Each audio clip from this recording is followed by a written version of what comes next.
বন্ধুরা, রুম্পার হেসেলে তোমাদের সকলকে স্বাগত। আমি আবার আজকে চলে এসেছি নতুন একটি রেসিপি নিয়ে। আজকে আমি তোমাদের মাছের মাথা দিয়ে পুঁই শাকের ঘ্যাট বা পুঁই শাকের ছ্যাঁচড়া রান্না করে দেখাবো।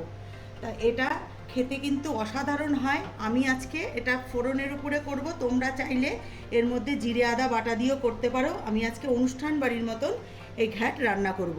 তাহলে চলো দেখে নেওয়া যাক আমার এই আজকের রেসিপিটি। দেখো বন্ধুরা, গ্যাস ধরিয়ে কড়াই বসিয়ে তেল দিয়ে গরম করে নিয়েছি। এই যে প্রথমে আমি রুই মাছের মাথাটা ভেজে নেব। নুন হলুদ মাখিয়ে রেখেছিলাম আগে থেকে। এবার আমি কড়াইতে একটু হলুদ গুঁড়ো দিয়ে দেবো। এবার মাছের মাথাটা ভেজে তুলে নেব।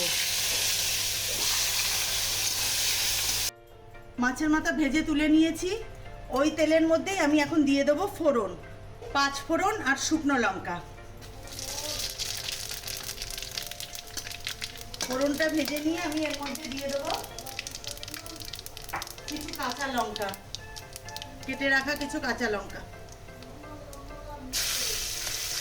তেলের পরে কাঁচা লঙ্কা দিয়ে দিয়েছি। এবার কেটে রাখা সবজিগুলো দেবো। এখানে আছে ঝিঙে, বেগুন, কুমড়ো আর আলু। এগুলো ফোড়নের সঙ্গে আমি ভালো করে কষিয়ে নেব।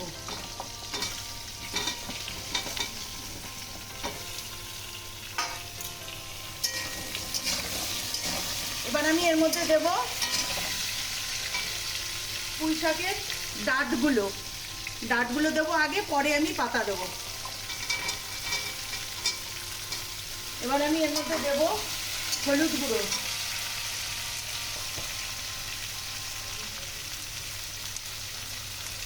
আর দেব লবণ।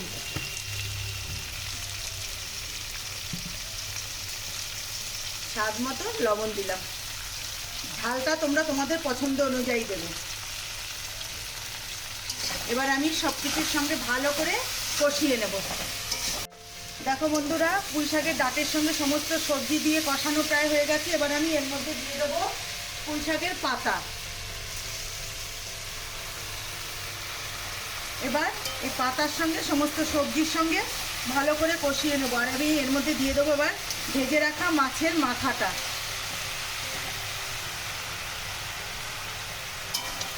এবার আমি ঢাকনি দিয়ে ঢেকে আমি এটাকে কিছুক্ষণ সিদ্ধ হতে দেবো। পাতাটা যখন ঢাকনি দিয়ে ঢেকে দিলে পরে পাতাটা উনে যাবে, তারপরে আমার রান্নাটা প্রায় হয়ে যাবে। ঢাকনাটা তুলে নেব।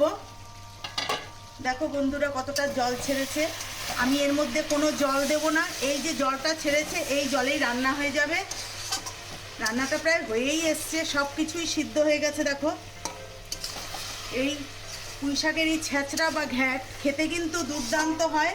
গরম ভাতের সঙ্গে তো কোনো কথাই নেই, খুবই ভালো লাগে খেতে। আর এবার আমি এর মধ্যে দিয়ে দেবো মিষ্টি, চিনি।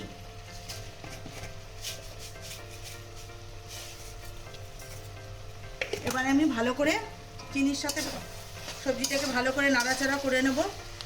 বন্ধুরা, এই পুঁই শাকের ঘ্যাট আগে কিন্তু অনুষ্ঠান বাড়িতে খাওয়াই হতো, কিন্তু এখন আর অনুষ্ঠান বাড়িতে এইসব রান্নাবান্না একদমই হয় না, কিন্তু খেতে কিন্তু ভীষণই ভালো লাগে। দেখো, পাতাটা কিন্তু এখন সবুজই আছে, যেহেতু আমি পরে দিয়েছি। পাতাটা আগে দিলে কিন্তু একদমই ঘেটে যেত। রান্নাটা আমার হয়ে গেছে। এবার আমি নামিয়ে নিয়ে তোমাদেরকে দেখাচ্ছি। বন্ধুরা, পুঁই শাকের ছ্যাঁচড়া বা ঘ্যাট আমার হয়ে গেছে, আমি নামিয়ে নিয়েছি। এবার একটা প্লেটে সার্ভ করে নিচ্ছি।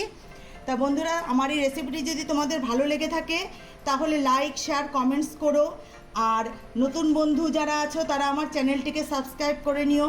আর যারা করেছো তাদেরকে অসংখ্য ধন্যবাদ। আর বন্ধুরা, তোমাদের কাছে অনুরোধ রইল, আমি রান্নাটা যেভাবে করলাম তোমরা একবার এইভাবে রান্নাটা করে বাড়িতে খেয়ে আমাকে কমেন্টস বক্সে কমেন্ট করে জানাবে তোমাদের কেমন লাগলো। তাহলে আজকের মতন ভিডিওটি এখানেই শেষ করছি। ভালো থেকো, সুস্থ থেকো, নমস্কার।